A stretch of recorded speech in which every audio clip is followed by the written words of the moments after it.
present, the rain. Starting to fall heavier, no doubt about that, as it was Taka Nakagami this morning who made the best return. Tell you what, I'm walking out on it now and it's still going, so it could get wet enough. But, like, yeah, I dare say we're going to have it. Very little to gain, so at least I expect to see most of the riders, if not all of them, go out and have a look in these rain conditions. Job done this morning for the world in the second half of the season, and this is Fabio Quartararo. Now, Fabio Quartararo openly admitted yesterday before the press. I think we already started quite well, better than last year, and yeah, unfortunately now the weather is on the top, and that's he's saying that those two areas we improve. Giannico Leccaona heading out. Johann Zarco doesn't normally wait long, does he, to test the conditions. He's now heading out, and his Pramac Ducati is certainly on two wheels anyway. Fair to say, back in the day, Valentino Rossi and Jorge Lorenzo were bitter rivals. He switched to Ducati. Oh, that's great to see, isn't it?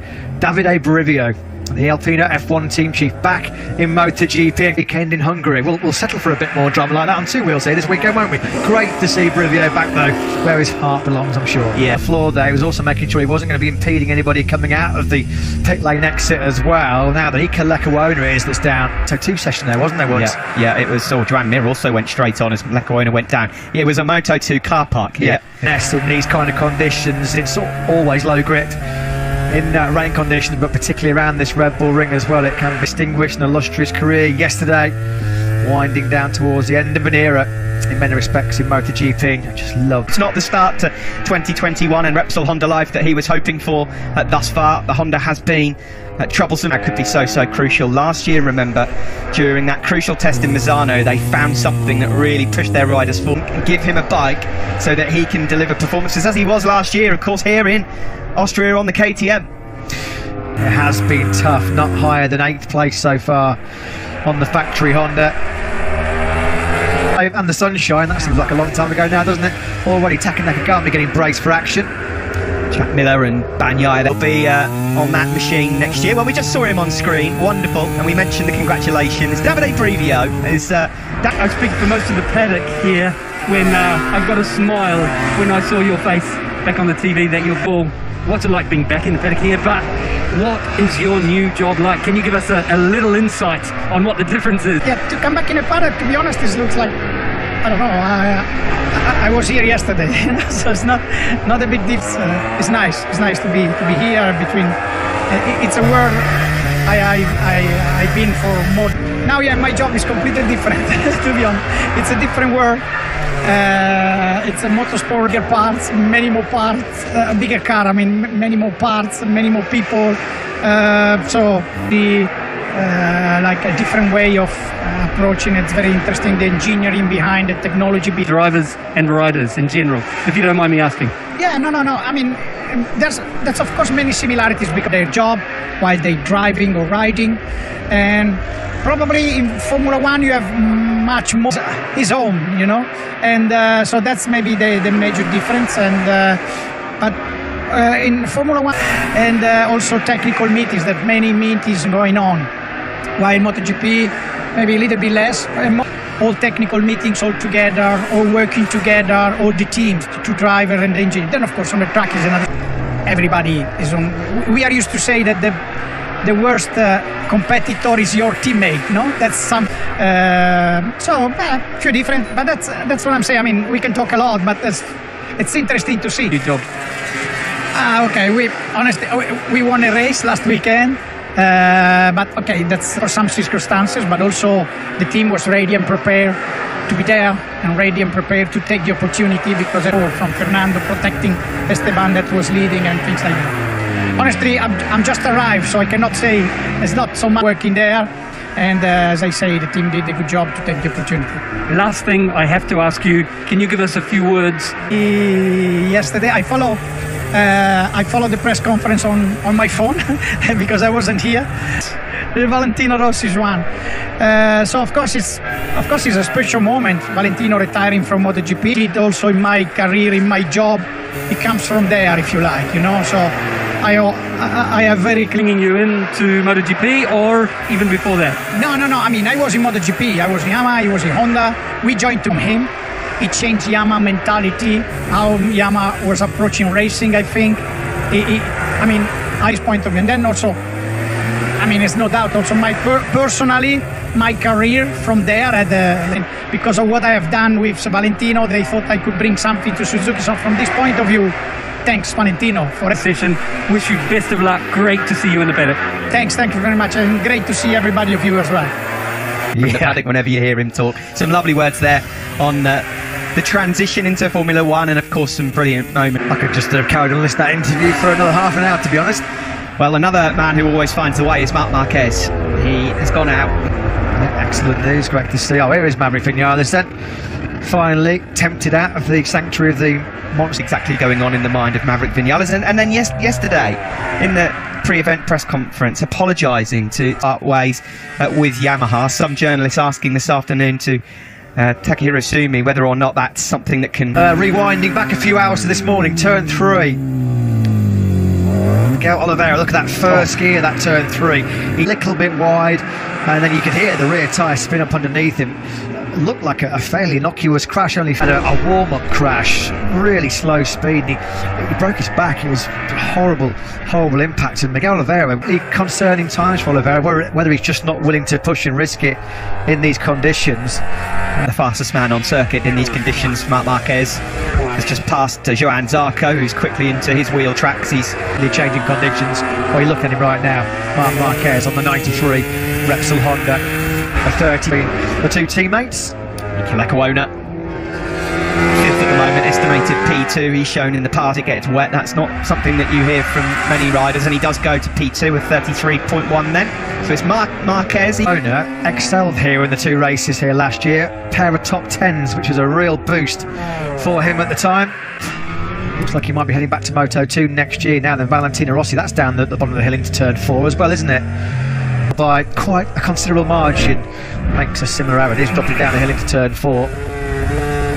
As he went down the gearbox there, so opted for the safe option through the gravel trap and then rejoining circuit. A huge shout out. Done hardly any laps at all in wet conditions on a MotoGP bike, and around this tricky and treacherous Marini, sorry, as well. Yeah, Marini's a couple of places up ahead of him in 9th. Excellent from a pair of rookies. Jorge Martin doing a great job. Let's pop back down to Simon in pit lane. I think he's got a bit of an update on Miguel Oliveira. A nice pack on it. Thanks for that. Yeah, that's concerning, isn't it? What a shame for Miguel Oliveira. Not the way he wanted to start the team's home. It's going to make this weekend a long one, to say the least. Game that certainly from last year needed to improve to fight for a world championship. In Le Mans in the flag-to-flag race, he was absolutely delighted. Struggling here though in this afternoon session. Great clear visor shot sent of the top 2 men in the World Championship right now, Quartararo and... Amazing to think, isn't it, that when Valentino Rossi leaves the paddock, and that's provided Andrade Dovizioso doesn't make a return. You look at all of Valentino Rossi's career stats and you try and comprehend the magnitude of what he's still able to... Apologise because I can't remember who put it on Twitter this morning, that somebody said that just to kind of...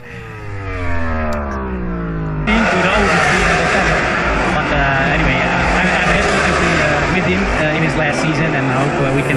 In these 3 races, I believe that he's going to be with you. What is Carl's aim, or what is the team's aim with Carl? It's probably the most demanding machinery-wise. Yeah, indeed.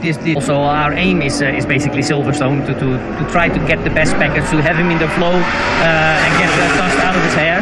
Before I let you go, I have to ask you. I mean, Valentino's leaving. That's a spot you've got to fill. And at this point, but yeah, it's clear that when Maverick decided to leave Yamaha, there is a spot available there. Our aim between Yamaha and our team to decide what we want to do, but also what Franco wants to do.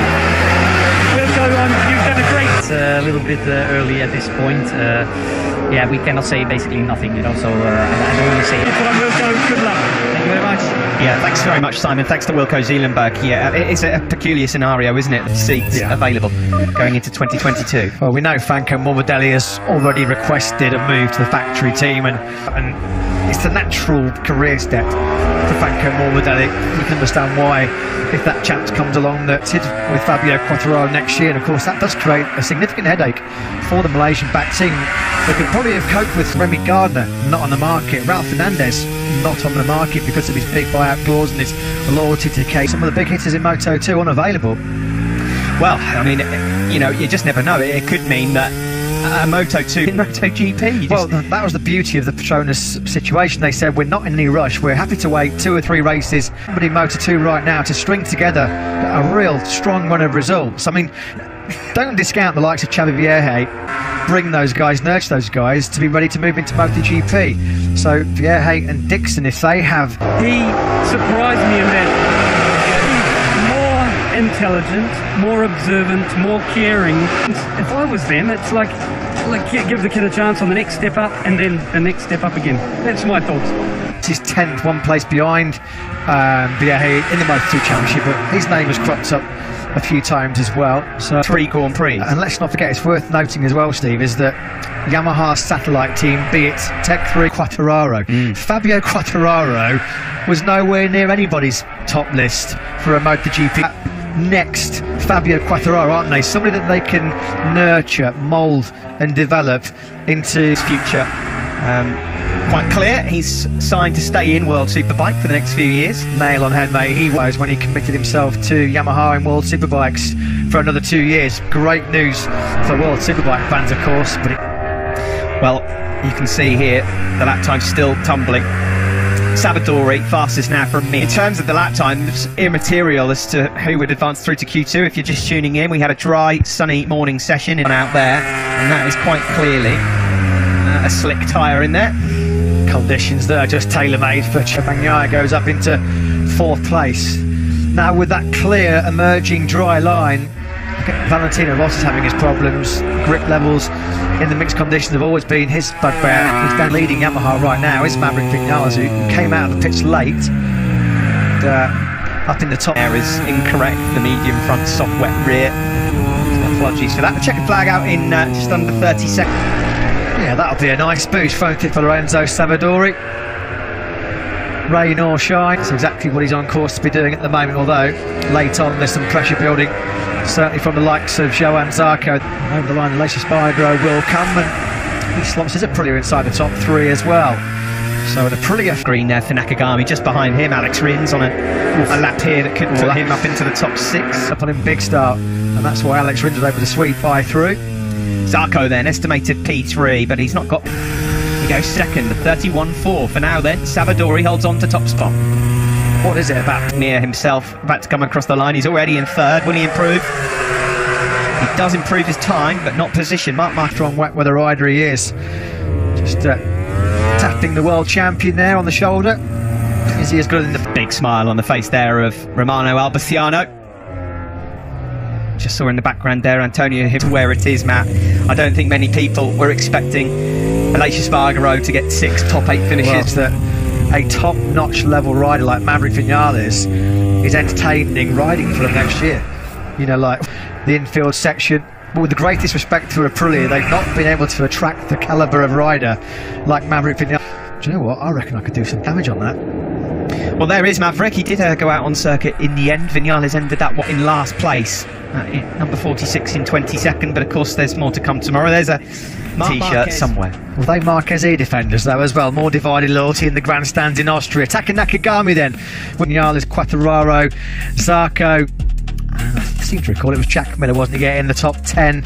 No improvement, who did top that second session with a 1:31.304. So then was 20th in that second session.